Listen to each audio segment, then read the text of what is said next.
I never thought I would end up in my childhood bedroom at 35. After losing my finance job during the economic downturn, 6 months of unsuccessful job hunting had depleted my savings. My parents offered their spare room as a temporary solution, and I was grateful. I thought this might even be a chance to reconnect with them after years focused on my career. Little did I know, they were already resenting my presence and planning something that would shatter our relationship forever. Before I tell you how I went from sleeping in my childhood bedroom to owning my parents' house, let me know where you are watching from. Drop a comment, hit that like button, and subscribe if you want more stories about family karma. Always had a complicated relationship with my parents, Frank and Martha Wilson. Growing up in our middle-class Portland suburb, every accomplishment of mine came with the expectation of something greater. An A- was never good enough when an A+ was possible. Second place might as well have been last. My parents measured love in achievements, and I spent my childhood chasing their approval. When I graduated with my finance degree, landing a job at Westbrook Investments right out of college, I finally saw something resembling pride in their eyes.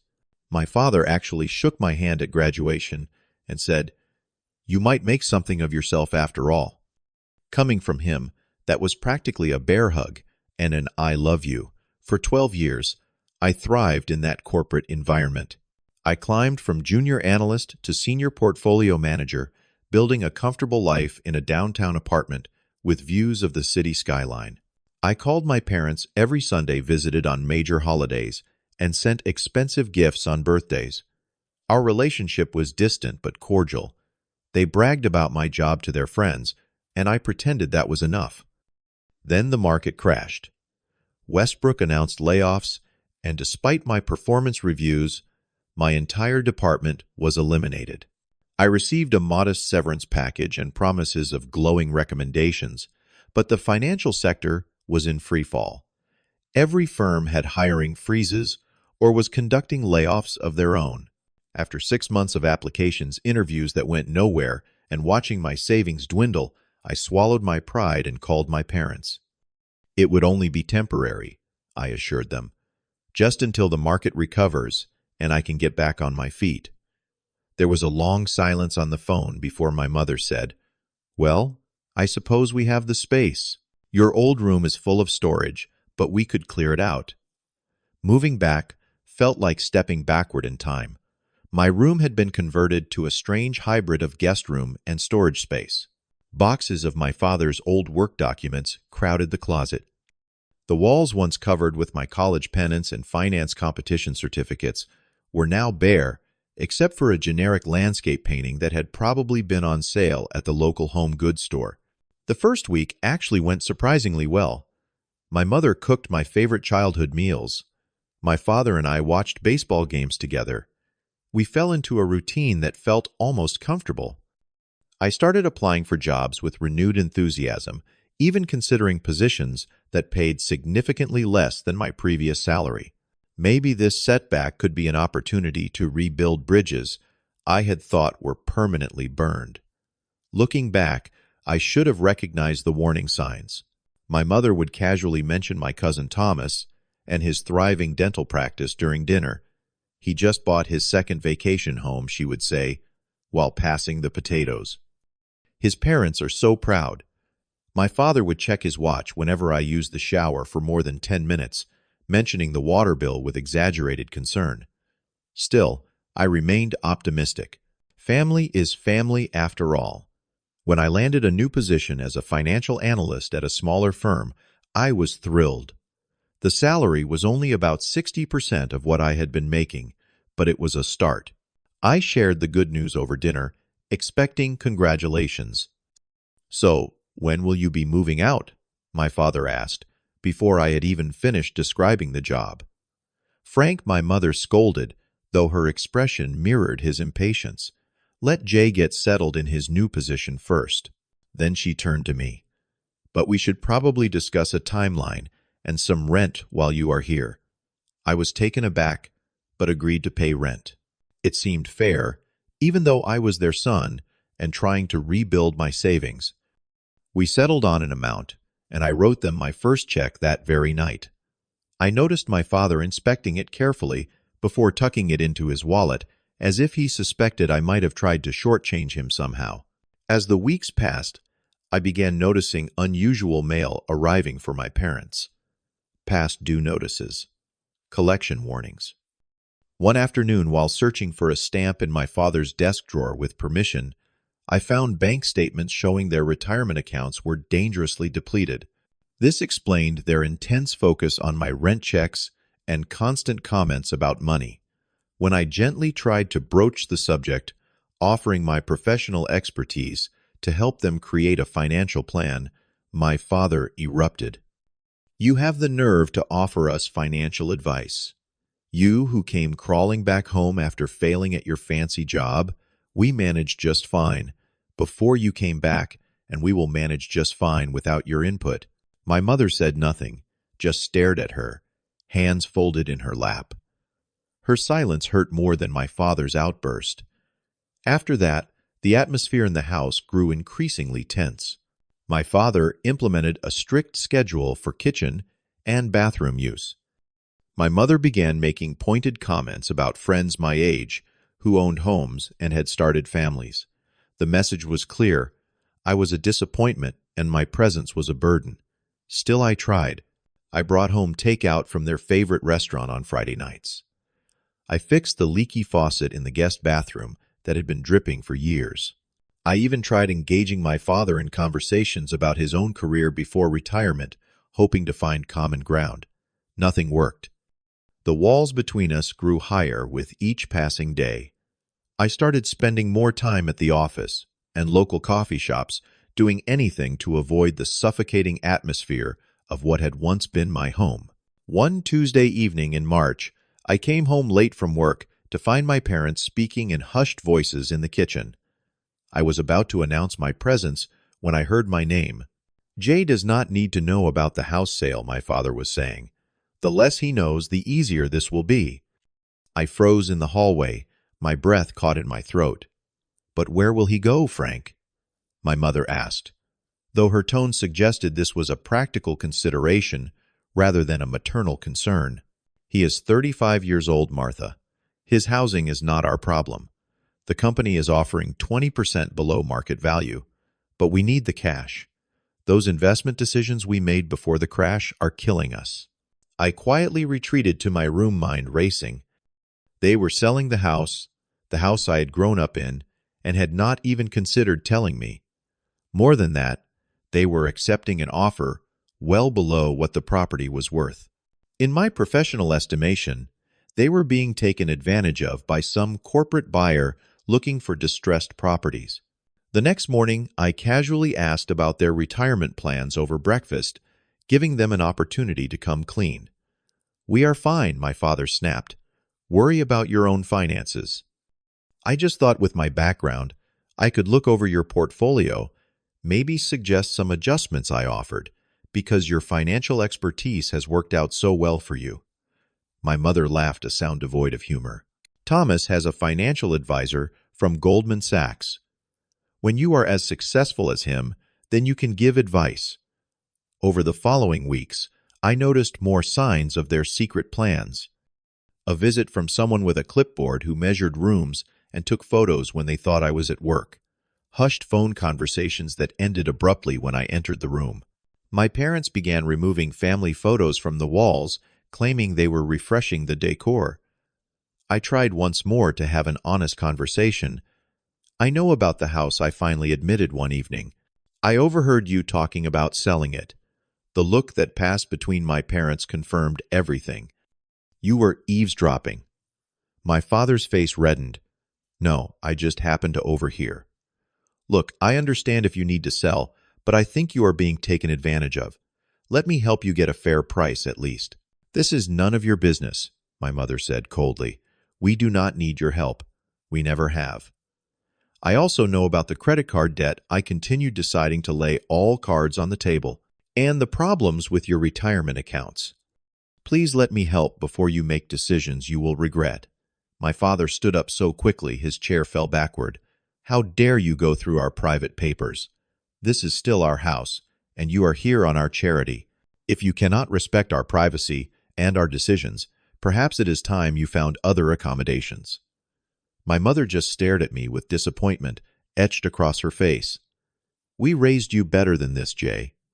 Snooping through our financial documents, questioning our decisions, after all, we have done for you." I tried to explain that I had discovered their financial troubles accidentally, that my only motivation was to help, but they were not interested in listening.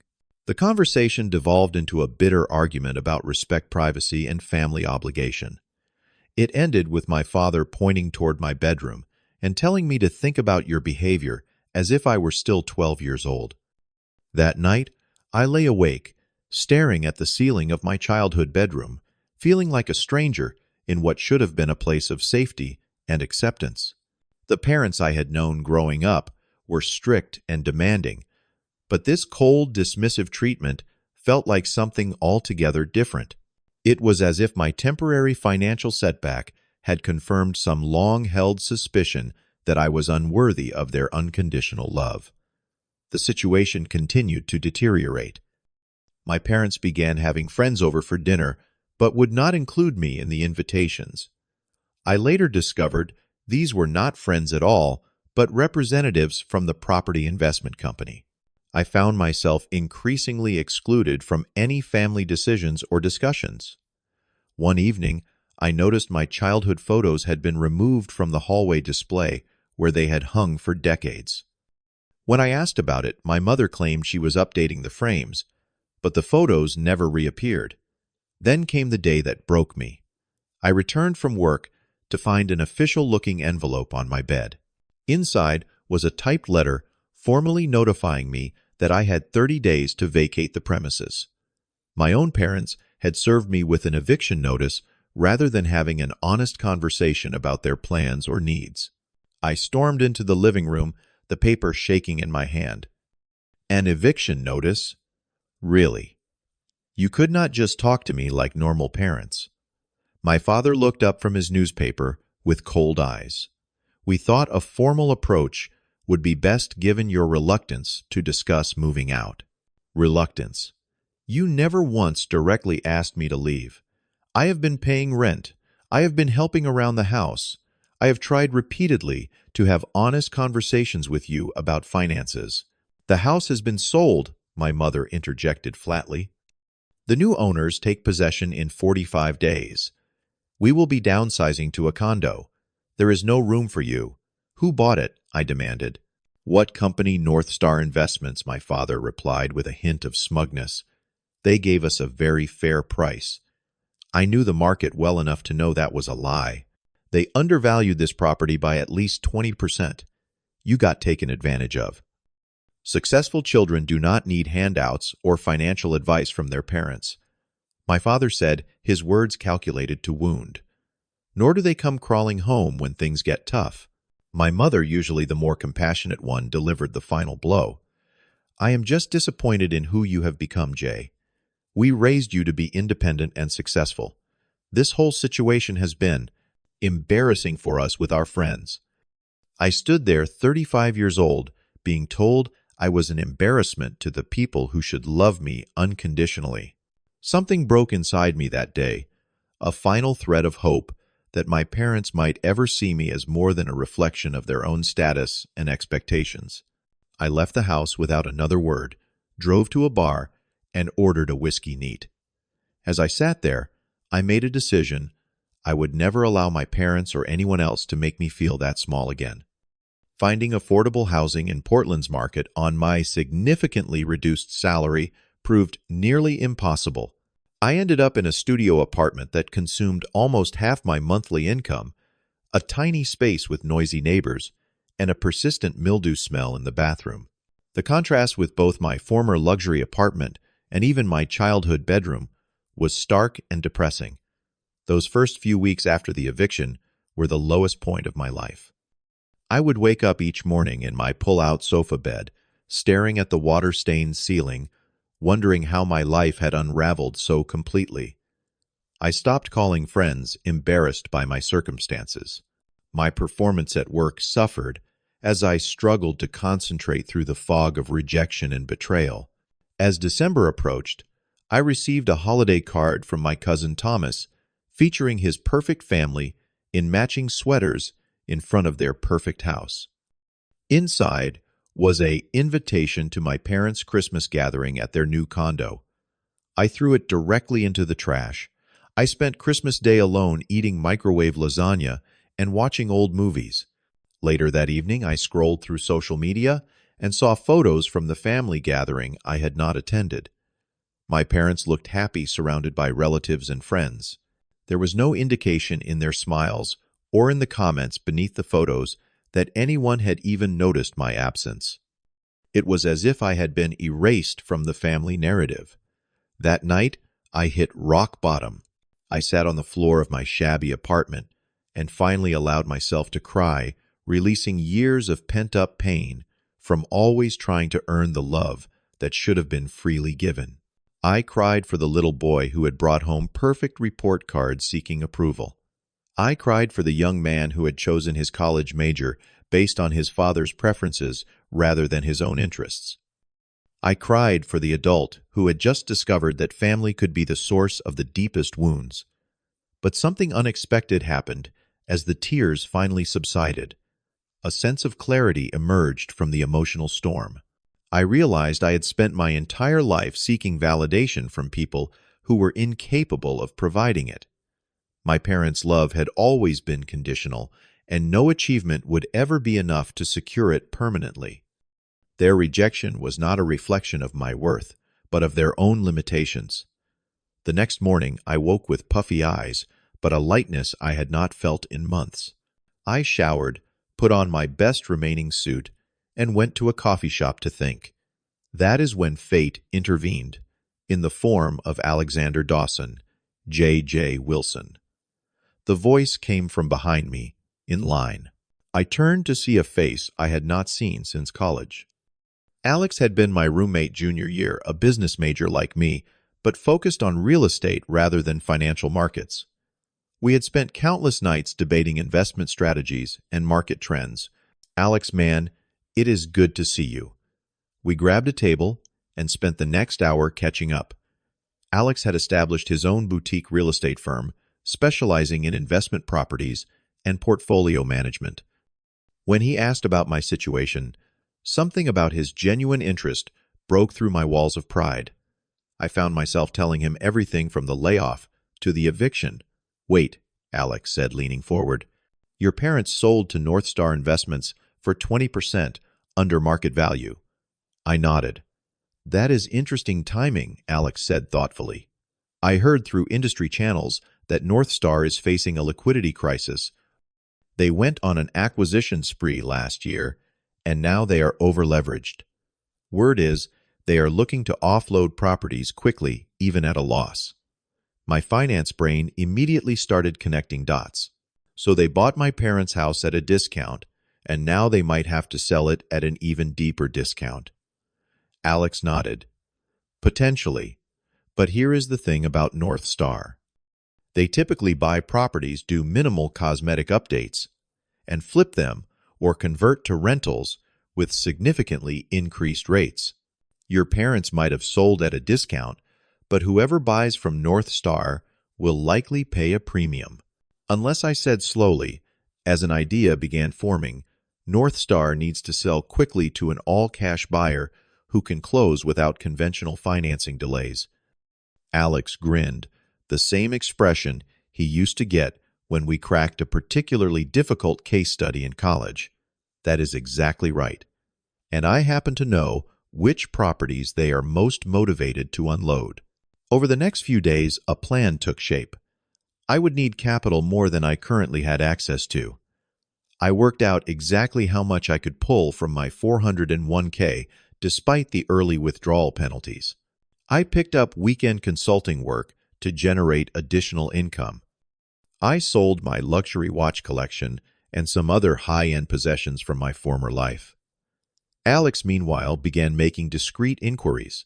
He discovered that North Star had listed my childhood home, having done nothing but a quick paint job and basic staging. They were asking slightly above what they had paid my parents, but well below what the property was truly worth in the current market. Here is where it gets interesting, Alex told me over coffee 3 weeks after our chance reunion. I created a shell company called Phoenix Holdings and expressed interest in the property. I mentioned we are an all-cash buyer looking to close within 30 days, and I asked, hardly daring to hope. They bit hard, countered, with a price 10% below their asking. They are desperate, Jay. The numbers worked. Barely, but they worked. With everything I could liquidate plus a private loan Alex arranged through his network, I could afford to buy my childhood home. The poetic justice of it made me dizzy. The house my parents had thrown me out of, the house they had sold out from under me without even a conversation, could be mine. There was just one more piece to the puzzle. I want to remain anonymous, I told Alex. At least initially. Can we keep the purchase under the Phoenix Holdings name? Absolutely. And I know a property management company that can handle tenant relations if you decide to rent it out. I smiled for what felt like the first time in months. Oh, I definitely plan to rent it out. The next few weeks were a flurry of activity. Paperwork, wire transfers, inspections, all conducted through the shield of Phoenix Holdings. Alex was masterful negotiating favorable terms and an accelerated closing process. 30 days after our coffee shop reunion, I became the legal owner of the house. I had grown up in the house. I had been evicted from all, without my parents having any idea. They went on an acquisition spree last year, and now they are over-leveraged. Word is, they are looking to offload properties quickly, even at a loss.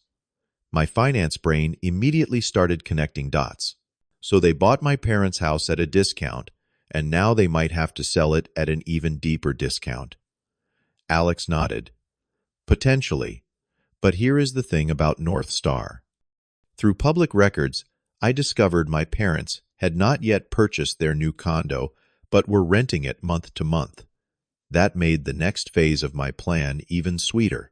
Alex connected me with Westside Property Management, who sent my parents a certified letter introducing themselves as the new managers of the property on behalf of the new owners. The letter included the new rental terms should they wish to remain in the house they had sold and expected to vacate. The poetic justice of it made me dizzy. The house my parents had thrown me out of, the house they had sold out from under me without even a conversation, could be mine. There was just one more piece to the puzzle. I want to remain anonymous, I told Alex. At least initially. Can we keep the purchase under the Phoenix Holdings name? Absolutely. And I know a property management company that can handle tenant relations if you decide to rent it out. My parents had sold the property and had no legal recourse. My mother tried next, pleading and explaining their situation, claiming they had been misled by North Star about the timeline for vacating the property. Again, the property manager expressed polite sympathy, but held firm on the terms. Over the next week, my parents made increasingly desperate attempts to contact both the management company and the mysterious Phoenix Holdings. I arrived early and waited, my heart pounding, as I heard the receptionist greet my parents and direct them to the room. The door opened. My father entered first, his posture rigid with defensive pride despite the desperate circumstances. My mother followed, her eyes downcast, clutching her purse like a shield. They both stopped short when they saw me sitting at the head of the conference table. Jay, my mother spoke first, confusion evident in her voice. What are you doing here? Are you working with these Phoenix people?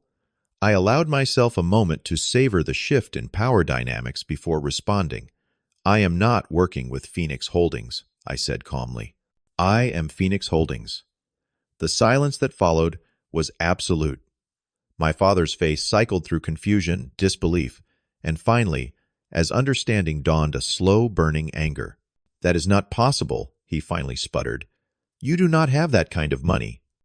My parents had sold the property and had no legal recourse. My mother tried next, pleading and explaining their situation, claiming they had been misled by North Star about the timeline for vacating the property. Again, the property manager expressed polite sympathy, but held firm on the terms. Over the next week, my parents made increasingly desperate attempts to contact both the management company and the mysterious Phoenix Holdings. North Star undervalued the property significantly, just as they undervalued you. The difference is, I tried to warn you. I offered to help you get fair market value. You chose to shut me out and treat me like a failure and a burden rather than your son. So now you are evicting us. My father's voice had lost its bluster, replaced by something I had never heard before. Uncertainty. That depends entirely on you, I replied. I am willing to offer you a new lease agreement at a fair market rate, not the punitive amount in the letter, but there will be conditions. What conditions? My mother asked quietly.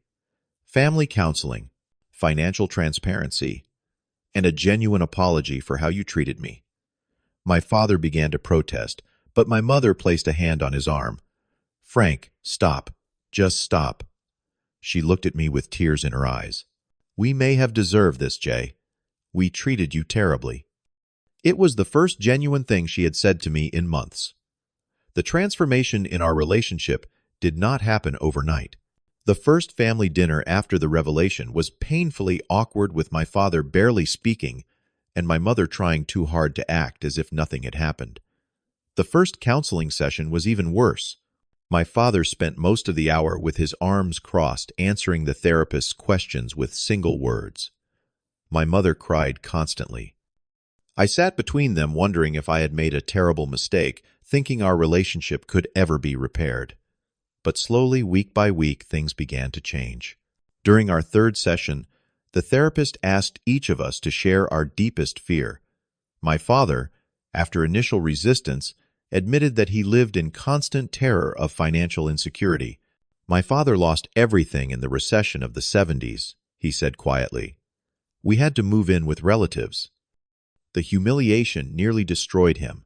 I swore I would never let that happen to my family. His fear of financial ruin had driven his harsh judgment of my career setback.